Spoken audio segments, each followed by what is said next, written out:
Welcome back to our JIRA web series on the structure of a JIRA project. Today we're here to talk to you about more of the insides of a project within JIRA, focusing on JIRA Cloud. In our last session we talked about issue types and issue type schemes and how issue types are the backbone of a JIRA project. In today's session we're going to go over workflows and workflow schemes and how issue types play into that. We're going to go over both of the project options that are available in JIRA Cloud, one being a company managed project, meaning JIRA admins can make these changes, the other being a team managed project, which means team members can make these changes.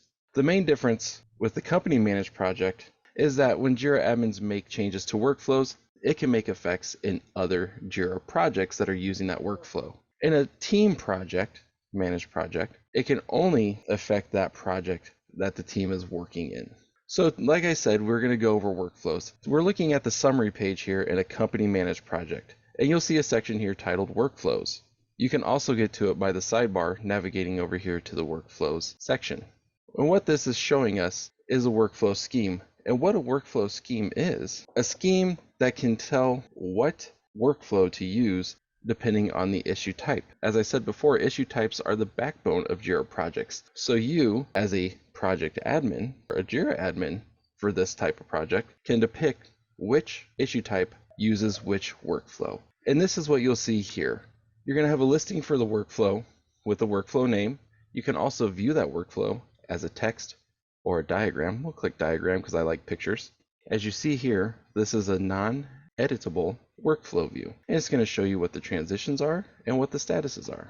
The text version is a little more not pretty in my mind, but it still gets the job done. It's going to tell you what the statuses are and if there are any transitions. You'll also have the issue types over here. It's going to show you what issue types are associated with that workflow. For the purposes of this demo, right now, all these issue types are associated with one workflow, but don't worry, I'm going to show you how to make that change. The last option we have over here is actions, which is a little edit button.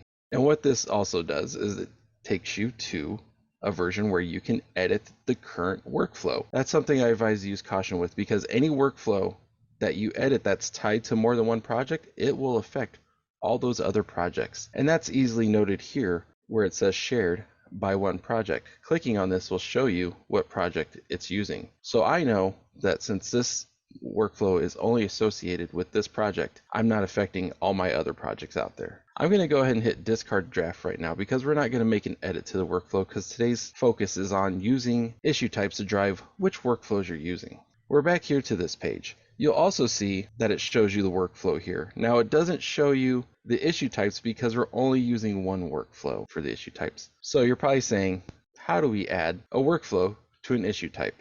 And I'm glad you asked that question, because why else would you be here? So the first thing we're going to do is we're going to hit add workflow. You can add an existing workflow. Let's say you've already have a workflow that you've created that you want to put in place for maybe a bug. So you can add an existing workflow. There's also workflows that you could choose from the Atlassian marketplace. These are workflows that have been created and uploaded. They may be from Atlassian or other individuals that have been approved to have these on the marketplace. I'll leave those options for you to explore on your own for what options are available in the marketplace. For today's demo, we're going to go ahead and select Add Existing. And what you'll see here is you're going to get a list of all the existing workflows that are in your JIRA Cloud instance. What you want to do is then select the workflow that you feel is appropriate for the issue type that you want that workflow to be associated with. You'll also get a description, a quick little non-editable view of the workflow, and it'll tell you the last time a workflow was modified. I'm going to select next, and I think this workflow is going to work out great for our bug issue types. I'm going to select finish. As you can see now, it's showing that this JIRA workflow JIRA, which is the default JIRA workflow, is now assigned to the bug issue type. I can also from this point assign another issue type to this workflow or to the other workflow, and that's done just in the same way by hitting assign, and maybe I feel that tasks also belong, or maybe story. So I would select that, and you'll see here that now story is also associated with this workflow. None of this is actually live until we publish this draft, which is what this message up here is telling us. There are unpublished changes. Do you want to publish this draft now? If I feel confident in these, yes, I would. If I realize this is not what I want to do, I can discard the draft, or I can just go back and look at the original. We're going to go ahead and hit publish because I feel confident with these changes. The next thing you have to do is some migration of statuses. And for purposes of this, we're going to say, we're going to move that to close. You just want to make sure you're mapping it to something that makes sense here and here. And we're going to hit associate, and it will go through this. We're going to go ahead and continue on while this works in the background. One thing that we'll see from this update is that now it is showing that there are 2 different workflows as part of this project. You can also change a scheme. If you already have a scheme that you've worked on that you just want to switch this project over to, that you can do. And that's done by quickly selecting switch scheme and then selecting whichever scheme you want. You'll see here now that it has finished publishing the workflows towards the project. And all you have to do is hit acknowledge, and it'll take you back to the screen, and you'll see that there is no longer that publish draft or discard draft. So this is how you can use issue types to drive what workflows are being used in your company managed project. It's a very simple change, and you can use as many workflows as possible, or as you saw in the beginning, just one workflow for all issue types. It all depends on what your team needs. Let's move over to the team managed project, as this is a little bit of a different process than what you just saw for the company managed project. And once again, I will say with the company managed project, this is something that a JIRA admin will have to change, because if a workflow is associated with more than one project, it will make changes to that workflow for all the projects. With a team managed project, it is more of a centralized, localized workflow. And the way we get to the workflows and update what workflow is associated with what issue type is a little bit different. Once again, issue types are the backbone of your JIRA projects. So we go to issue types on the sidebar, and you'll see here are all of our issue types listed. There is a lot of information on the team managed project page for issue types. You'll see it shows the fields, which we will go over in our next session.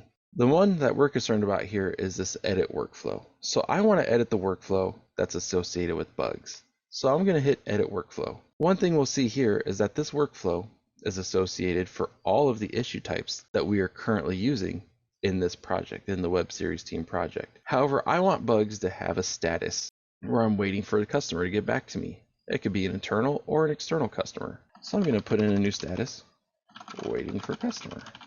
We're going to select add, and we can kind of rearrange this to make this look a little easier for other team members that may come in to manage this workflow.